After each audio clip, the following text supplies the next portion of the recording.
काजी साहब, जिस तरह वो कह रहे हैं और पीपी का मंशूर भी अगर हम देखें तो जितने भी रहनुमाओं से हमारी बात भी हुई है, बड़े तहम्मुल का वो मुजाहरा कर रहे हैं और यही कहा जा रहा है एक पॉजिटिव चेंज तो है। अगर माजी में जो हुआ उसको साइड पे रख भी दिया जाए, आपसे मैं ये पूछना चाहूँगी कि ऐसा जिस तरह आपने कमर ज़बान कायरा से पूछा है कि वेयर टू बिगिन, आपको क्या लगता है कहाँ से शुरुआत होनी चाहिए?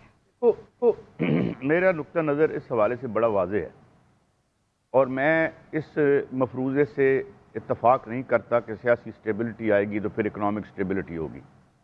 बुनियादी तौर पर इकनॉमिक इंस्टेबिलिटी, इकनॉमिक प्लंडर और लूट मार जो है वो सियासत में गंद डालती है।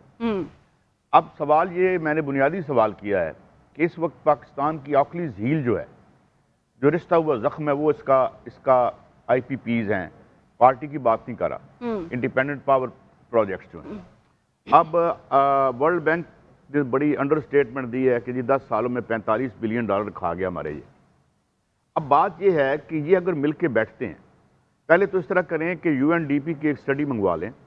डॉक्टर पाशा साहब, हफीज़ पाशा साहब वज़ीर भी रह चुके हैं, उनको भी बुला लें और देखें कि ये 17 से 23 बिलियन डॉलर जो अशराफिया हमें पड़ती है, क्या हम इस पर कट नहीं कर सकते? क्या बात करनी है आप उसमें आपने, मतलब बात कहाँ से शुरू होगी कि भाई आप ये अगर 10-12 बिलियन डॉलर महीने के बचाना शुरू कर दें, एक छोटी सी गवर्नमेंट बनाएं जिसमें अब होगा क्या, 5 वजारतें मुझे दे दो, 80 के आप वजीर बना लेते हैं और कोई तो इन इशू, और ये सिस्टेमिक इश्यूज हैं, इनमें रेडिकल चेंजेस करनी पड़ेंगी।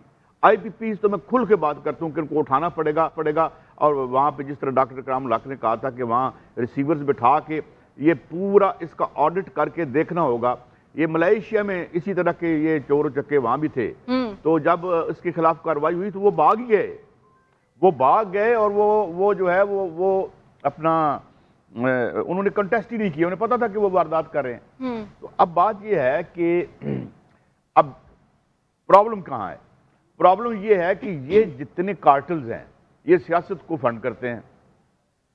सियासत एक बहुत महंगा कारोबार है, 8-10-15 करोड़ रुपए का कम से कम एक इलेक्शन होता है। इस तरह शायद लगे या नहीं लगे, क्योंकि कहते से ना साड़ी गल हो गई है, गल गुल तो कोई नहीं सी हुई, गल कुछ हो रही होगी। अच्छा, तो अब ये जो पॉलिटिक्स का और काले पैसे का नेक्सस है, politics runs after money and money runs after politics, पिछले 30-40 साल से ये अब उन हदों को छू गया है। इसको तो छोड़ दें वतन अजीज को, इस वक्त जर्मनी की गलियों में ड्राइवर निकले हुए हैं, किसान निकले हुए हैं, ट्रैक्टर लेके आए हुए एहतजाज कर रहे हैं, बिलबिला उठे हैं। बरतानिया में किसी बंदे से फोन पे बात करें कि वहां वर्किंग क्लास पे क्या बीत रही है और महंगाई का क्या आलम है। ऐसे ही है।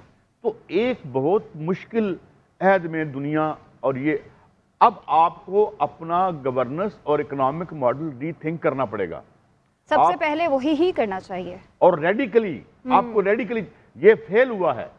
इकोनॉमिस्ट ने ये बात तस्लीम की है कि जो हमने जी यहाँ पे प्राइवेटाइजेशन की, बेड़ा गर्क किया, क्योंकि प्राइवेटाइजेशन जो की गई थी उसमें 2 आदाब थे। एक तो ये जी कि हमारे पैसे बचेंगे और एक ये कि हम कर्जा उतारेंगे। घर के सारे बर्तन बेच डाले औने पौने पे और कर्जा $130 बिलियन पे चला गया, यानी डायमेट्रिकली अपोज्ड रिजल्ट्स निकले। वही रेसिपीज दोबारा जो है वो की जा रही हैं। तो मेरे ख्याल में यहाँ पे एक इकोनॉमिस्ट को बैठना चाहिए, बैठ के रीथिंक करें, इस मुल्क को बचाना है अगर किसी ने तो। ये अब पुरानी अभी पहले इस रोले से तो निकल जाएंगे, विफाक में बैठना किसने है और वजारतें किसको मिलनी है, मेरे ख्याल से ये उसके बात करेंगे।